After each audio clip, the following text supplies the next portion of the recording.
다음으로는 신영전 교수님의 대북 보건의료 협력의 새로운 조건과 과제입니다. 발표는 4시 30분까지 마쳐주시기 바랍니다.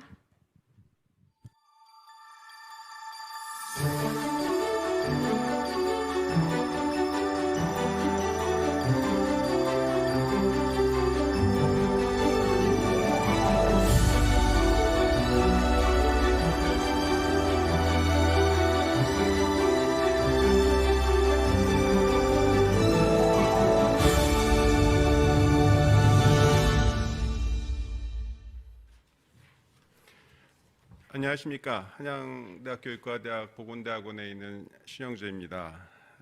먼저 한국국제보건의료재단의 이전을 축하드리고요. 이 이전을 계기로 해서 도약하는 국제보건의료재단이 되기를 기원하겠습니다. 앞서서 손혁상 코이카 이사장님은 금융위기나 기후위기에 글로벌한 위기에 어떤 상당한 시스템적인 변화를 이뤄낸 반면에 이 코로나라는 세계적 위기 하에서는 별다른 선언 위에 별다른 구조적인 변화를 이뤄내지 못하고 있다. 현재 그렇게 말씀하셨습니다. 저도 그렇게 생각을 합니다. 또 김창엽 이사장님은 코로나 이후에 많은 변화가 있을 것이다. 감염병 병원 건설도 있고 등등의 말씀을 상당히 긍정적으로 하셨습니다만 저는 개인적으로 비관적입니다. 그럴 수 있을까? 그러니까 올더리 헉슬리가 얘기한 것처럼 역사의 교훈은 인류가 역사에서 잘 배우지 못한다 하는 것이 역사가 주는 가장 큰 교훈이라고 얘기를 했습니다. 제가 이렇게 비관적으로 보는 관점은 현재 우리가 할 수 있는 것도 못하고 있는 것들이 너무 많기 때문입니다. 지금 현재 여건으로도 예를 들어서 현재 이 시간까지 약 100억 도즈의 백시네이션이 이루어졌습니다. 이는 인류 성인 모두에게 2회 접종이 가능한 백신의 양입니다. 그렇지만 여전히 이제 최빈국은 한 번이라도 맞은 사람이 9.5%에 지나지 않습니다. 그러니까 이것은 백신 부족의 문제가 아닌 거죠. 백신이 없어서 못하고 있는 게 아닙니다. 우리가 나중에 백신을 많은 생산 체계를 만들면 해결될 문제가 아니라는 거죠. 지금도 할 수 있는데 하지 않고 있는 문제가 있고 그런 변화를 이뤄낼 수 있을 것인가가 이제 고민인 것 같습니다. 오늘 저는 북한 얘기를 하려고 합니다. 백신 코로나 시대의 불평등 얘기를 하지만 현재 한국 남한의 경우에는 약 1억 도즈의 백신이 이루어졌습니다. 그러나 20분 만에 도착할 수 있는 북한에는 한 도즈의 백시네이션도 현재까지 공식적으로 이루어지지 않고 있습니다. 어설픈 민족주의 이런 얘기를 할 건 아니고요. 지리적으로 가깝고 또 어떤 면에서 족보적으로도 가까운 가족들이 있는 곳에 사람은 한 도즈의 백시네이션도 이루어지지 않고 있는데 남쪽은 1억 도즈의 백신을 한 것을 우리가 어떻게 볼 것인가? 고소하다 이렇게 봐야 될 것인가? 그건 북한 정부의 잘못이다 이렇게 얘기를 할 것인가? 그런 부분이 제가 오늘 할 때 이제 고민의 출발점인 것 같습니다. 이 부분의 생각이 다르다면 사실은 제가 지금부터 말씀드릴 얘기들은 별로 도움이 안 되시거나 귀한 시간을 내셔서 들으실 필요가 없을 가능성이 상당히 있는데 저는 개인적으로 우리 민족이라서가 아니라 우리 국제보건이 지향하는 보편적 인류애적 관점에서 봤을 때는 남한 사회가 잘하고 있는 것도 있지만 아주 못하고 있는 것도 있다. 물론 저는 백시네이션이 이루어지지 않고 있는 상황이 일차적 지금 북한 정부에게 있다고 생각하는 사람입니다. 그렇지만 이제 전적으로 북한 정부만의 잘못이냐? 라는 저는 그렇게 생각하지 않습니다. 그런 관점에서 앞으로의 논의를 좀 말씀드리도록 그렇게 하겠습니다. 그리고 좀 도발적인 얘기를 해야 이제 논쟁이 좀 붙을 거니까 저는 현재 코로나 문제는 헬스케어 시스템의 스트렝스닝으로 해결할 수 있는 문제는 아니라고 생각합니다. 그걸 넘어서야 되는 것이고 결론적으로 미리 말씀드리면 코피의 넥스트 스텝은 이 헬스 시스템을 넘어서는 발걸음이 되어야 된다. 이게 오늘 제가 드리고 싶은 말씀입니다.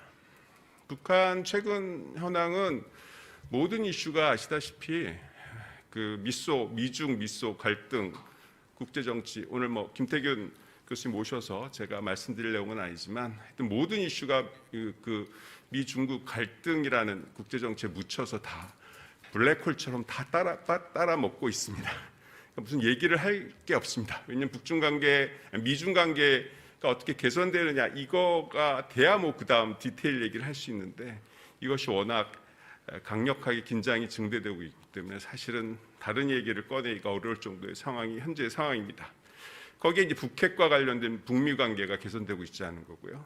새로 들어온 바이든 정부는 오바마 정부의 판박이처럼 관심을 안 갖는 거죠. 그리고 장기적인 꼼꼼한 그 경제 제재를 계속할 것 같습니다. 현재까지는 그렇습니다. 그러니까 대단히 비관적인 상황이 벌어지고요. 한마디로 말해서 제가 좀 극단적으로 말씀드리면 올 3월부터는 전 북에서 아사자도 나올 수 있을 상황이다. 그렇게 보고 있고요. 그렇습니다. 그리고 대규모 행사가 있었으나 뭐 베이징 올림픽도 결국 평화의 올림픽은 되지 않을 것 같고요.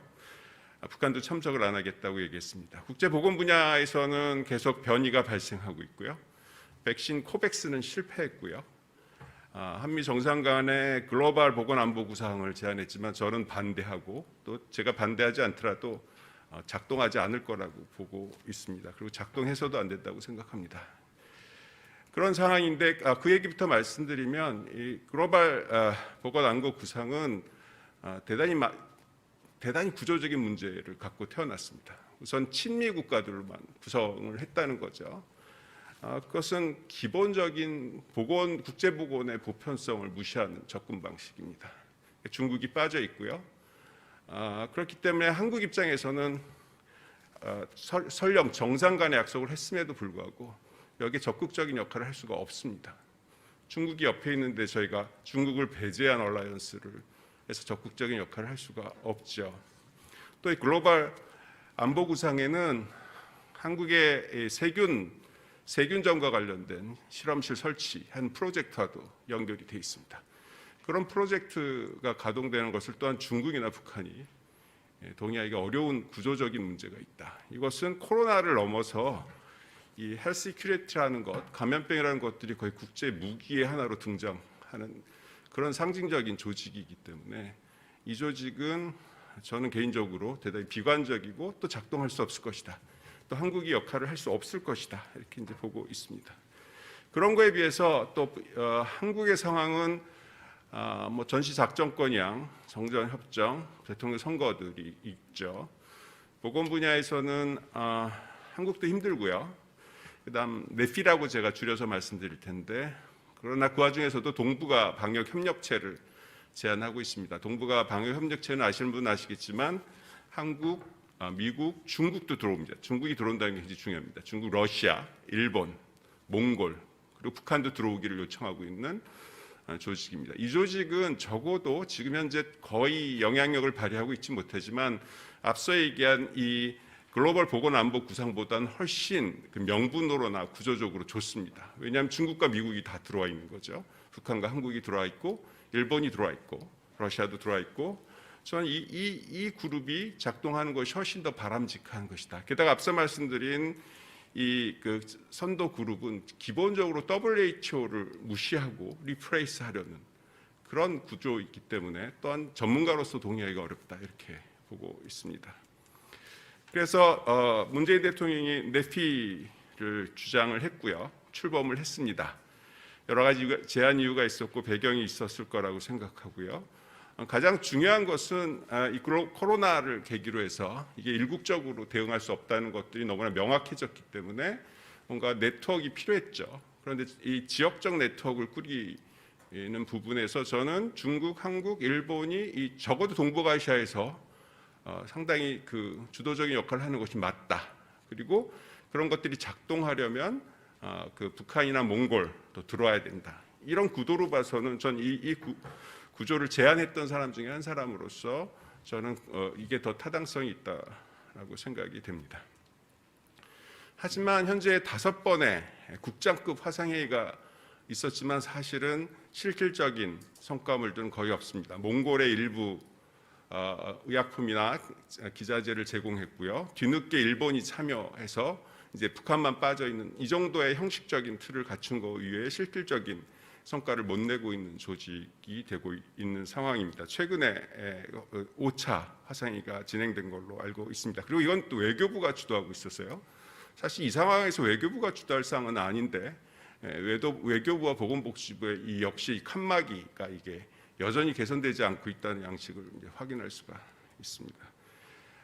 이걸 통해서 또 문재인 대통령이 가장 열심히 아마 지금 현재로서 남북 관계 개선에 가장 열심히 의지를 갖고 있는 사람은 문재인 대통령인 것 같은데, 이걸 통해서 정보 공유, 의료 방역 물품 공동 비축, 그다음에 공동 훈련 같은 구체적인 사안을 제시한 바 있습니다. 여러 가지 입대함 이런 걸 얘기했겠지만 이거 갖고서 북한이 협력할 만한 내용은 아니다, 이렇게 상징성 정도만 있고 부족하다, 컨텐츠로서 너무 약하다, 이렇게 판단하고 있습니다. 이건 국제 정치의 문제죠. 일단 미국의 어떤 자세, 적극적인 자세를 넣어야 되는데 현재로서는 그렇지 않은 게 제가 보기에는 가장 큰 걸림돌이라고 생각하고 있습니다. 그럼에도 불구하고 이 냅시는 결국 소멸될지라도 저는 당위성 면에서는 상당히, 당위성이나 구조 면에서는 좋은 조직이다, 이렇게 생각을 하고 있습니다. 기존의 약속들이 있었고요. 2018년 평양선언이 있었고 남북한 보건의료 분야에서 약속한 것들이 있습니다. 그 약속한 것들을 중에 이제 핵심이 결국 이제 코로나가 생길지 모르는 상태에서 감염병 정보와 공동 대응을 양 정상이 약속했습니다. 그러니까 정상 간 약속한 것 중에서 보건의료 분야의 이슈는 하나였는데 그게 전염병 공동 대응 정보 교환이었습니다. 그러고 나서 코로나가 터진 거죠. 그러나 결론적으로 보면 그 약속을 지키지 못했습니다. 가장 상징적인 사건은 아시다시피 남쪽이 타미플루 10만 명분을 보내려고 했을 때 유엔사가 제재한 거죠. 경제 제재에 해당되는 내용이 아니었음에도 불구하고 결국 타미플루 10만 명분도 보내지 못한 남쪽의 실력, 남쪽의 국제 정치에서의 지위, 능력, 관료들의 몸싸움을 안 한 관료들의 그 나약함, 이렇게 얘기해도 되나요? 몸싸움을 해서라도 보냈어야 되는데 위법도 아니고 이런 것들이 겹쳐서 남쪽의 실력을 보여줬고 10만 명분의 약도 못 보내는 남쪽에 더 이상 북한은 희망 걸지 않겠다, 이렇게 접는 아주 상징적인 사건이 됐습니다. 최근에 북한의 상황을 보면 삼중고죠. 거의 그 밀봉 수준의 경제 제재가 오랫동안 장기화 지속되고 있고요. 또 스스로도 국경을 폐쇄한 지 2년이 다 돼가고 있습니다. 코로나 유행에 대해서 어떤 식이든 환자가 발생하지 않다고 보고하고 있지만 환자 설령 그렇다 하더라도 그거에 대응해서 많은 대응 시스템에 이제 투여해야 되는 그런 코로나 자체로 인한 문제로 해서 매우 힘든 시기를 겪고 있고요. 이게 조만간 긍정적인 변화가 안 이루어질 경우에 90년대 말에 있었던 대기금보다 조건적으로는 더 나쁘다. 왜냐하면 90년대 말에 30만 명이 굶어 죽었을 당시에는 적어도 조중국경은 열려 있었다. 근데 지금 현재는 조중국경이 닫혀 있어서 탈북자들도 한 명도 발생하고 있지 않은 거다. 게다가 그런 상황이기 때문에 또 밀무역도 상당한 규모를 차지하고 있는 밀무역도 불가능한 상태다. 이런 상태에서 보면 90년대 말보다 더 객관적인 조건은 훨씬 더 나쁜 상황이다. 그 당시에 30만 명이 굶어 죽었다면, 다만 긍정적으로 보는 것은 한 번의 경험이 있었기 때문에 개인적 차원에서나 국가적 차원에서의 일부 대응 능력을 갖고 있었다고 했지만 저는 그것이 작년 말로 바닥이 났다고 생각이 되기 때문에 사실은 올해 가장 비극적인 상황들이 전 벌어질 수 있다, 이렇게 생각하고 있습니다. 그러나 오늘 기사인데요, 2차례 그 미사일 발사가 있었고요. 북한에서는 또 미국의 대응이 중요한데 제재를 더 강화하겠다라는 발표를 오늘 미국이 했습니다. 그 오바마 스타일로 갈 것 같습니다. 북한의 코로나 대응은 초기 대응기 부분 완화기, 그다음 다시 작년 9월부터 예방접종은 안 하지만 검사를 일정수 하면서 관리를 하는 시기로 변화되고 있고요. 다만 백신 접종을 통한 관리기로는 진입하지 못하고 있습니다. 현재 북한이 내놓고 있는 검사 숫자와 주당 검사 숫자와 의진자, 그러니까 Severe Acute Respiratory Infection, 마치 독감 증상을 갖고 있는 환자 수를 자가 보고한 숫자입니다.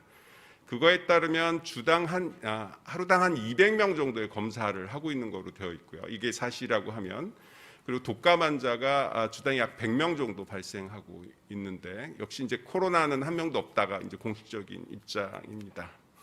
근데 검사자의 85% 정도는 보건 일꾼들이 맞는 걸로 되어 있습니다. 그러니까 검사의 대부분도 이제 보건 일꾼들 중심으로 검사를 하고 있는 것으로, 적어도 보고된 양상으로는 그렇습니다. 이건 남쪽에 비하면 엄청난 차이가 있는 거죠. 북한이 얘기하고 있는 우리 스카이주의 코로나 대응은 결국은 국경 폐쇄, 그 다음에 도간 이동 금지, 그 다음 만약 의심자 자가 격리, 이런 방식으로 대응하고 있습니다. 이런 것이 굉장히 원시적이고 인권 침해적일 수도 있고 많은 문제가 있을 거라고 여러분 상상을 하시겠지만, 또 역으로 생각해 보면 백신이 하나도 없고 검사 장비가 없는 상태에서 국가가 선택할 수 있는 옵션이 뭐가 있을 것인가 라고 거꾸로 또 생각해 보면 굉장히 비상식적인 대응이라고 꼭 볼 수는 없는 측면도 있다고 생각이 됩니다. 코백스 퍼실리티의 지원을, 백신을 거부라기보다는 공식적으로는 양보하겠다고 했습니다. 코백스 퍼실리티가 최초에 80만 명분, 그다음 두 차례 또 더 양을 늘려서 북한에 백신을 지원하겠다고 했지만, 북한은 그를 거절했다기보다는 우리는 잘 관리되고 있으니 더 상황이 나쁜 나라에 줘라. 이게 이제 공식적인 발언이었습니다. 근데 그것이 왜 그런 것을 했을까 모르죠. 제가 알 수 없지만 제가 추측하기에는 100만 명 정도 예방접종하는 건 의미가 없다. 그 다음 대책이, 백신 제공 대책이 없는 상황에서 100만 명 맞히는 건 별 의미가 없다는 비교적 합리적인 판단. 그 다음에 이 백신을 주겠다는 게 최근 아까 그 이사장님이 얘기하신 것처럼 나이지리아에서 폐기했던 아스트로제네카는 그 코백스가 지원한 것들이 유효기간도 얼마 남지 않은 어떤 면에서 좀 굴욕적일 수 있는 그런 방식을 북한이 받아들이기 싫어했던 측면도 있고요. 또한 정치적으로는 끄떡없다 이런 것들을 보여주고 싶었다고 생각합니다. 결론적으로 저는 백신이 100만명에서 4단계까지는 진입을 못하고 있고요.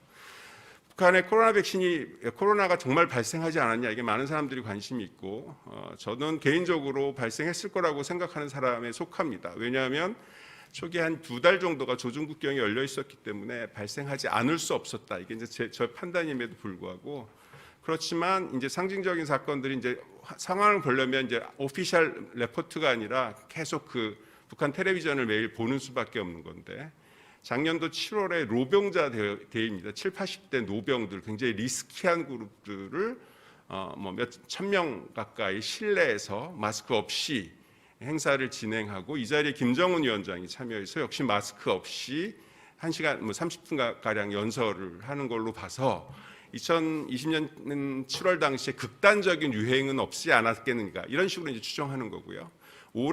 벌써 재작년이네요. 죄송합니다. 그리고 작년 또 1년 후에 또 노병자 대회가 열렸었는데, 이번에도 마스크 없이 진행했습니다. 그런데 이제 장소만 실외로 했다. 그렇지만 역시 김정은도 마스크를 안 썼다. 이런 걸로 저희가 이제 북한의 코로나 상황을 간접적으로 예측하고 있습니다. 계속 보는 거죠. 어떤 행사에서는 전원 마스크를 쓰고 있기도 합니다. 근데 이 자리에는 김정은 위원장이 참석하지 않은 행사입니다. 가장 최근에 있었던 김정은이 연설한 대규모 행사, 2021년 12월 7일 행사에는 역시 마스크 없이, 전원 마스크 없이 진행됩니다. 저 사진 찍고 마스크 다시 쓴 거 아니냐 이렇게 생각하시는 분도 있는데, 대부분 요즘은 동영상으로 1시간 내내 행사가 다 중계됩니다. 그러니까 1시간 내내 이상 정도의 상태를 저희가 기준으로 얘기해도 그렇습니다. 저 사진 찍을 때도 마스크 없이 사진 찍고요. 더 최근에 마찬가지입니다. 그 다음에 1월 1일 신년사로 대변될 수 있는 전원회의 보도 내용을 보면 작년과 크게 다르지 않습니다. 보건과 상관없는 건 역시 농업 생산 문제를 거론하고 있는데, 이것은 상징적으로 지금 북한의 식량 문제가 상당히 심각한 수준이다, 이렇게 전문가들은 보고 있습니다. 내용상으로는 작년의 내용과 크게 다르지 않습니다. 제1순위로 놓고 최종 대사로 여기겠다, 이 방역 문제를. 그렇게 했지만 강론적인 부분의 내용들은 특별히 없습니다. 예. 그리고 또 더 결론적으로 선진 인민적 방역을 하겠다라는 게 올해 이제 방침의 기본입니다. 그래서 통일부에서는 일부 국경 봉쇄 완화가 있을 것인가 이렇게 기대를 좀 하고 있는 부분이 있으나 오미크론이 또 기세를 보이고 있기 때문에 현실적으로는 좀 비관적인 상황입니다. 근데 국경은 뭐 여는 게 중요한 게 아니라 그렇게 됐을 때 우리가 제일 걱정하는 것은 비극적 인도주의적 상황들입니다. 왜냐하면 북한은 풍년이 돼도 식량이 절대적으로 부족하거든요. 그렇기 때문에 스스로도 부족하다고 대외에 얘기를 하고 있는 상황이기 때문에 그렇습니다.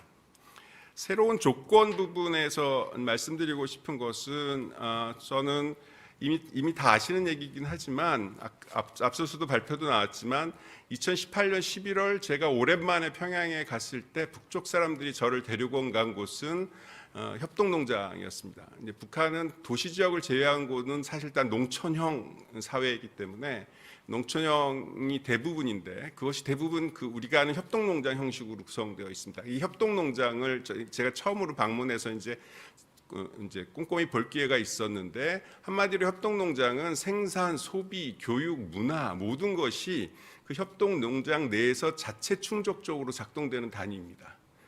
그러면서 우리한테 요청했던 거는 그 안에 진료소를 도와달라는 것이 아니라 그 협동농장 전체를 작동할 수 있게 도와달라는 것이 북쪽의 요청이었던 거죠. 그러려면 어떻게 돼야 되면 에너지 문제부터 하수, 오물 처리, 교육, 생산, 농업, 비료, 쓰레기 처리, 모든 것들을 다 종합적으로 접근하는 지역 개발 접근을 해달라는 요청을 북한은 하고 있는 겁니다. 저는 아프리카도 비슷한 요청과 요구가 있을 거라고 생각합니다. 이렇게 정교하게 북한처럼 얘기하지 않더라도 그 반면에 공여국 입장인 한국에서 그럴 준비가 되어 있느냐? 저는 그렇지 못합니다.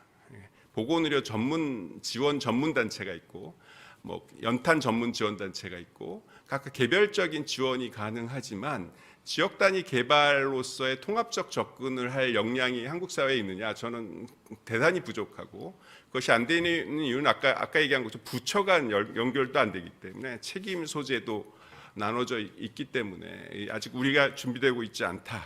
그리고 거기서 더 나가서 원헬스를 작은 의미의 원헬스는 인수공통 감염병 관리 정도로 얘기되지만 저는 빅 원헬스라고 해서 생태적 접근 이런 것들 북이 원하고 있는 거다. 북이 지속적으로 환경 문제와 생태 문제들을 이번 전원회의에서도 발표를 하고 있습니다. 제가 반까지라고 그랬나요? 예. 그럼 어떻게 될 것인가 하는 건데 북한학을 하시는 분들은 북한학을 소설 사이언스라고 얘기합니다. 워낙 많은 가정들을 하에서 대비할 수밖에 없기 때문에 소설 사이언스라고 그러는데요. 역시 세 가지 정도 시나리오가 있을 수 있을 것 같습니다. 단기적으로 보면 첫 번째 시나리오는 아주 어쩔 수 없이 조그만 문을 여는 겁니다. 너무 인도적 상황이 심각해서 특히 그 문을 여는 건 역시 중국이 대상이 되거나 국제기구에게 일부 아주 제한적인 도움을 요청하는 상황들이 될 가능성이 확률적으로는 제일 높은 것 같고요. 그 다음에 굉장히 변화가 있어서 적극적으로 국경을 여는 이제 시나리오가 있을 수 있겠습니다. 세 번째는 비명조차 지르지 못하고 1990년대 초기에 대기근 초기처럼 대규모 인도적 문제가 발생하나 국제사회 개입 요청조차도 적기에 못하고 있는 상황. 이런 그런 페일러가 일어나는 상황이 세 가지 시나리오가 있을 수 있다고 생각하는데 확률적으로는 시나리오 1이 가장 많지만 저희는 이 세 가지 모두에 대응을 해야 될 거다 이렇게 생각이 됩니다. 그러기 위해서는 각 시나리오마다 중요한 부분이 있는데 시나리오 1에서는 목표는 이제 대화 라인을 확보하고요. 특히 인도주의 협력 라인을 확보하고 접근 방식은 아까 네피 같은 다자적 접근이 더 가능성을 훨씬 높일 것이다. 그렇게 생각합니다. 적극적 개방으로 갈 확률은 매우 낮지만 그렇게 됐을 경우에 문제가 없지 않습니다. 그랬을 경우에 이제 한국이 이니셔티브를 가질 확률이 거의 없거나 국내에서도 보건의료나 민간단체는 배제되고 대기업 위주로 투기성 교류가 이루어질 가능성이 있습니다. 세 번째, 대규모 재난적 상황에 발생되는 건 확률이 일어나지 말았으면 하는 건데 이때에도 상당히 서로 우왕좌왕할 가능성이 상당히 저는 지금 상황에서 봐서는 있다고 생각이 듭니다. 경제 부분과 관련해서는 제일 중요한 이슈는 초강력 장기 경제 제재를 중단하거나 일시적으로 완화시켜야 된다는 겁니다. 그러니까 한국이 할 수 있는 힘이 거의 없는 거죠. 그리고 인도적 주의 지원에 대해서는 지금 시시콜콜이 이제 승인을 받아야 되는데 포괄적 위임을 받는 방식의 정치력을 발휘할 수 있을까? 김태균 교수님이 힘을 쓰시고 또 그렇게 해주셨으면 좋겠는데 그런 부분이 가장 핵심적입니다. 그게 안 되면 사실은 거의 안 되고요. 이 장기적인 경제적 제재는 대단히 비인도적이라는 것들이 이미 근거로 나와 있습니다. 그 원인이 뭐라 하더라도 유엔의 경제 제재는 GDP를 감소시키고요. 미국의 경제 제재는 13%를 감소시키고 있습니다. 그리고 저는 가톨릭 신자는 아니지만 가톨릭 신부님을 만나 들은 얘기 중에 하나는 가톨릭 교리 중에 하나가 경제 제재는 지극히 신중하게 사용되어야 하는 수단이며 그리고 그 기간이 한정적이어야 한다. 그에 대한 효과가 뚜렷하지 않을 때는 정당할 수 없다라는 얘기를 한 신부님이 하시는 얘기를 듣고 그런데 지금 현재 북한에 대해서 이루어지고 있는 것은 최장기의 거의 밀봉에 가까운 효과가 검증되지 않은 경제 제재가 언제 끝날지 모르는 경제 제재가 올해 또 강화되는 방식의 해제만 하더라도 몇 년이 걸릴 경제 제재가 작동하고 있는 상황이라고 할 수가 있습니다. 코로나 유행과 관련해서는 제가 제안하고 있는 건 적어도 5천만 도즈를 제공할 수 있는 계획을 갖고 논의를 시작해야 된다. 그러지 않는 한 북도 대화를 할 이유가 별로 없을 것이다. 그걸 왜 우리가 하느냐라고 하는 거에 반론이 있을 수 있지만 북한 입장에선 그런 계획, 적어도 계획이 안 나오는 한 사실은 백신 위주의 대응을 하는 거가 의미가 없어지는 그 입장을 바꿔보면 그렇다는 얘기입니다. 또 하나는 저는 백신을 맞아야 된다고 생각하는데 북한이 현재 어쨌든 북한은 백신도 없고 예방 검사도 극히 소수만을 이루어지는 모델로서 일정 정도 관리를 하고 있는 새로운 모델이다 이렇게 또 볼 수도 있는 측면이 있습니다. 가장 바랬던 모델은 지난번 그 G7인가요? G20인가요? 이탈리아 모임 때 미국이랑 문재인 대통령이 교황 만날 때 셋이 만나서 백신은 미국이 주고 우리가 중간 역할을 하고 교황께서 그걸 갖고 가시면서 뭔가 계기를 만들기를 전 개인적으로 바랬으나 결국 미국 바이든이 참석하지 않아서 춘몽으로 끝난 것도 전 개인적으로 가슴 아프게 생각하고요. 콜드체인 문제들도 해결하고 대면 접촉을 최소화하기 위해서는 전 대형 헬기와 콜드체인을 갖춘 대형 헬기가 동원될 필요가 있다라고 생각을 하고 있습니다. 오늘 아마 김진숙 선생님이 조금 더 관심 있어 하시는 주제라서 제가 보충했는데요. 최근에 미 베일러 의대랑 텍사스 아동병원이 지적재산권을 포기하면서 백신 개발 인도에서 대규모 백신 생산이 가능해지고 그 생산을 시작을 했습니다. 지금 계획대로라면 4개월 하는 1억 개 도주 정도를 싼 값의 백신들이 나올 수 있게 될 것 같습니다. 그리고 오늘 기사 보니까 우리나라에 있는 IVI랑 이 그 베일러 의대 텍사스 대학이 MOU를 맺었다는 기사를 반갑게 오늘 봤습니다.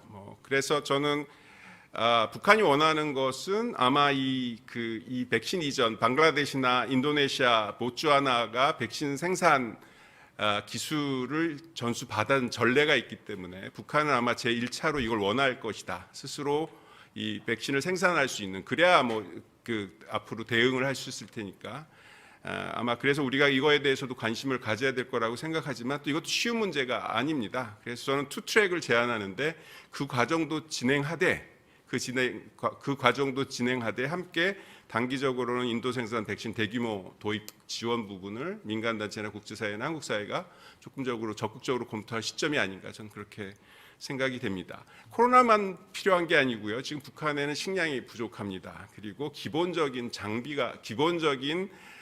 의료 장비 기술 약이 부족한 상황입니다. 이 부분도 필요하고요. 그래서 또 검역 장비 이런 것들이 필요합니다. 그런 것들이 필요합니다. 여론조사를 한 게 민주평통이긴 하지만 남쪽에 지금 백신이 충분한 여력이 있기 때문에 사실은 다 지원해도 지금 백신 우리도 부족한데 왜 지원하냐 소리는 안 나올 단계에 왔습니다. 남쪽에 백신 확보량이 충분하기 때문에 그리고 그거에 대해서 그렇게 극렬 저항하는 사람이라기보다는 설득할 수 있을 수준의 반응을 보이고 있다고 생각이 됩니다. 다른 건 시간이 부족하니까 줄이고요. 한국은 실력을 보여줘야 하는데 여전히 이 선언적인 의지만 표명했던 것이 지난 5년이었던 것 같고요. 북한도 문을 열어야 된다고 생각하고요. 미국과 중국은 한반도 문제는 남북에게 맡기는 게 본인들한테도 좋다라는 정치적 전환을 좀 해줘야 된다고 생각합니다. 코피 얘기하고 마치겠습니다. 코피가 제가 지난 4년 동안 위원회에 참여해서 코피 내부 사항을 좀 지켜볼 수가 있었습니다. 북한 관련 얘기들만 잠깐 하면 관련 기관과 조금 더 적극적인 그 MOU나 사업들을 개발했으면 좋겠다. 이게 첫 번째 얘기고요. 두 번째는 가셨는데 코피 가장 큰 건 코이카랑 역할 분담 여전히 아무도 풀지 못하고 있는 코이카의 역할 분담, 그다음 코이카 ODA 기금의 대규모 ODA 기금을 어떻게 코피로 가져올 것인가. 이사장님이 해내실 수 있을 거라고 저는 하고 있습니다. 대규모 ODA 예산을 안정적으로 코피로 올 수 있게 하는 게 아마 저는 굉장히 중요한 거라고 생각하고 다른 기금들도 쓸 수 있게 지금 규정상 쓰기 어려운 것들이 있는데 예를 민간 모금기금 같은 거 일부 여러 가지 어려운 점이 있는 부분으로 알고 있는데 이 부분이 이제 중요하다고 생각하고요. 마지막 슬라이드 직전입니다. 그 사업 조정 북한과 관련해서는 지금 그 탈북민이 3만 명을 넘어선 지가 오래됐습니다. 근데 지금 애매하게 돼 있습니다. 규정상 코피가 탈북자에 대한 건강 문제, 외국인 이주자에 대한 건강 관리는 할 수 있게 되어 있는데 교포에 대해서 제외 동포에 대해서도 할 수 있게 돼 있고 북한 탈북자들에 대해서는 애매하게 할 수도 있지 않을까 싶기도 하고 하면 안 될 것 같기도 하는 규정이 있어 이 부분에 좀 전 정치적 결정이 좀 필요하다고 생각하고 또 하나 이걸 하게 되면 북이 싫어하기 때문에 대북 사업에 지장이 있을 것이다 이런 고민이 있는 거로 알고 있고 뭐 합리적인 고민이라고 생각하지만 저는 하는 게 맞다고 생각이 됩니다. 지금 현재 북한 탈북자들 3만 5천 명 가까운 사람들이 거의 의료 사각지대에 놓여 있는 상황이고 기초생활보장 제도는 6개월이면 끝나고 이런 상황이기 때문에 저는 이걸 집중적으로 케어해 줄 조직은 역시 코피밖에 없기 때문에 북이 어떻게 생각하든 하는 게 맞을 거다. 규정을 바꿔서든 저는 그렇게 생각이 됩니다. 그리고 북한과 관련돼서는 지금 거의 좀 중단되어 있는 측면들이 있는데 여러 가지 현황 모니터링 정도는 했으면 좋겠다. 마지막으로 제가 드리고 싶었던 시간이 지난 건 알지만 그 코백스 파실리티의 실패, 저는 코백스 관계자에게 굉장히 고맙다는 인사를 했습니다. 코백스마저 없었으면 인류가 얼마나 초라했을까. 그래서 감사하다는 말씀을 드렸지만 그럼에도 불구하고 코백스는 작동하지 않았습니다. 실패했던 거죠. 그럼 어떻게 하면 이걸 갖다 작동하는 시스템으로 만들 수 있을 것인가? 이게 이제 코로나 이후에 우리가 조금 더 전진할 수 있느냐를 결정하는 굉장히 시금석이라고 생각하고요. 제가 부족한 경험이지만 저는 지금 ODA의 ODCA가 하는 GNI의 0.7%를 ODA 내기로 한 약속처럼 백신 11조라고 제가 이름 붙였는데 모든 나라의 백신 자기가 사용하는 백신량의 10% 정도는 국제사회에 내도록 의무화하는 그 양이면 충분히 아까 얘기한 그 저소득층 국가들도 세계 평균 수준의 접종이 가능하기 때문에 이런 식의 좀 작동하는 새로운 규범들을 만들어내야 되지 않는가 그렇게 생각합니다. 북한도 거기에 포함되는 내용이라고 생각합니다. 이상으로 마치겠습니다.